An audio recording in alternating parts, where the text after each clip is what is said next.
Monsieur le Président, merci Monsieur Chaudreau de mettre sur la table ce débat qui est un débat important. Nous n'en tirons pas les mêmes conclusions, évidemment, ça ne vous surprendra pas.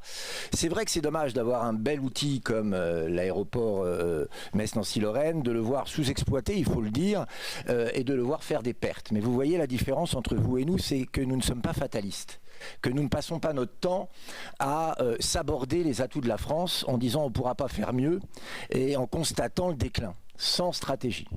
Ce que nous constatons, nous, c'est qu'effectivement, on a un atout pour l'aménagement du territoire, pour l'activité économique et disons-le aussi pour le bien-être de nos concitoyens qui est mal exploité. Oui, c'est mal exploité.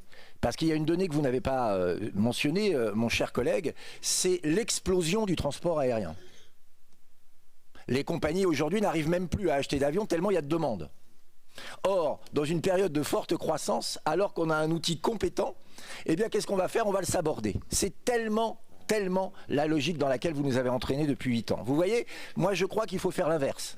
Dire qu'est-ce qui fonctionne, qu'est-ce qui ne fonctionne pas. De quoi notre région a besoin. Est-ce que nous avons besoin d'un aéroport? Oui. Est-ce que c'est un atout d'aménagement du territoire? Oui.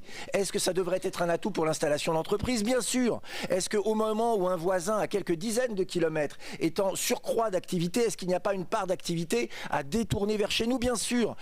Madame Torletin, avec qui nous siégeons au conseil d'administration et avec d'autres collègues ici, a suivi le dossier, et je le dois le dire avec beaucoup d'attention, vous voyez, parfois on peut reconnaître les choses, a vu cet été, et c'est ce qu'on s'est dit au dernier conseil d'administration, que des avions de tourisme, vers la Crète en l'occurrence, mais pourquoi ne pas étendre l'expérience, ça fonctionne avec un taux de remplissage, arrêtez-moi si je dis une bêtise, de 75%, je crois que le chiffre est exact. Donc il y a des choses qui nous laissent penser que ça peut marcher. Il y a un manque de stratégie. Moi je le dis très clairement, aujourd'hui je ne comprends pas pourquoi on ne va pas démarcher de manière beaucoup plus active des petites compagnies qui sont prêtes à faire du transport en France, ce qu'on appelle des compagnies low cost, mais il y en a à Strasbourg, ça fonctionne plutôt pas mal. Je ne comprends pas pourquoi, avec beaucoup de déplacements de personnes d'origine étrangère dans le pays de leurs origines, on ne met pas plus d'avions en place parce qu'il y a une demande. Je ne comprends pas pourquoi on ne met pas aussi de place à des avions vers les capitales européennes pour faire des week-ends. Tout ça doit être une stratégie. Vous avez raison. Asseyons-nous et réfléchissons. Mais d'avoir cette pensée qui est « Ah bah, vous savez, c'est comme ça ma bonne dame, on va laisser faire et puis on a encore un atout qui va fermer, mais c'est pas grave, le Luxembourg prendra le relais ». C'est ce qu'on a fait dans tout et on voit bien où on en est aujourd'hui. Moi j'appelle au volontarisme et au professionnalisme.